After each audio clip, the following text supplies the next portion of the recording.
On a normal 7 to 5 day with classes in between, and walking and shopping and going to meetings, at least 9 people ask if I'm really black. From the 9, 2 ask if I'm sure I'm not colored. 3 remark by saying that your hair and your skin color.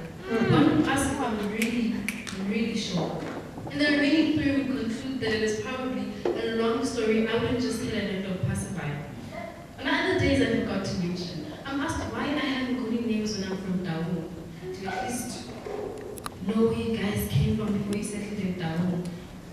I don't know most of the answers to the questions I'm asked. On some day I just smile and don't answer my passerby because I still be trying to figure out which version of my story to tell from each angle of mine.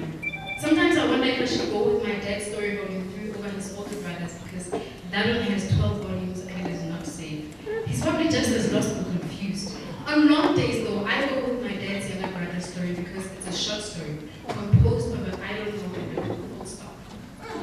Every day I have to choose a story to go by, but in my heart there is just one story. I am the Vele from Zimbabwe in Bulawayo, born of an exceptional family. I know bits of Zulu Island from television, and it's sufficient. In my heart, the alliance that leads me to our homeland, where both my grandfather and father have never been to. In my heart, there's all visible. My reality, however, is a Zulu traditional outfit mother bought for me to wear at weddings and on Heritage Day. My maids know other maids who cannot smart my commercial Zulu. They don't mind calling them just to prove a point. My reality confuses car and car. My reality is that my tongue has my jaws. I have to pronounce my name as the Zulu with my cheeks to stretch as I inhale more oxygen, writing the letters, and finally, exhaling the hopelessness that it's not getting any better. The blue and may in my name didn't sound Zulu. It sounded Tswana. It is this Tswana. It remains every time when the Zulu has escaped. It is too big to fit through any emergency exit. It extinguishes my 2-minute proper Zulu, even if I had to sound right to save my life. It is this Tswana that always decides to go with my outfit and ruin any chance I can possibly get to look my people, to look myself, and now my people overlook me because I do not look like them. I'm probably not one of them. My grandfather was not one of them. My father isn't one of them. My home is a room behind the door and after food. My home is baby stones and plastic sets wrapped around ladies' feet to bring music to the ceremony when they dance. My home says Tamba instead of Mushu, Sithandwa instead of Sithandwa, Muzi Wabantu, Riyazama.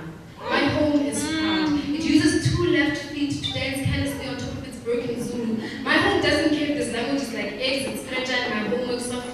My home, this language is a sanctuary. My home, the broken pieces of this language will cut through your feet if you continue to dance in carelessly. My home, my home doesn't care. Instead, leaves people to tell me who I am. Some say, since you say you don't speak Ndebele, you're not Ndebele. You're from a Tswana community, right? You're not Ndebele. Have you been to Zimbabwe? No, you are not Ndebele. So I tried searching for family history, but it was at the top of the kitchen cupboard, and me being short, I utilized the broom behind the door, ran it on top of the cupboard, and after I turned, being unsuccessful, our history followed the broom, fell on the ground, breaking into countless pieces. Every time, when I'm asked if I'm black, colored, or whatever, I try to figure out which version to tell from my broken history. But in my heart, there is just one story.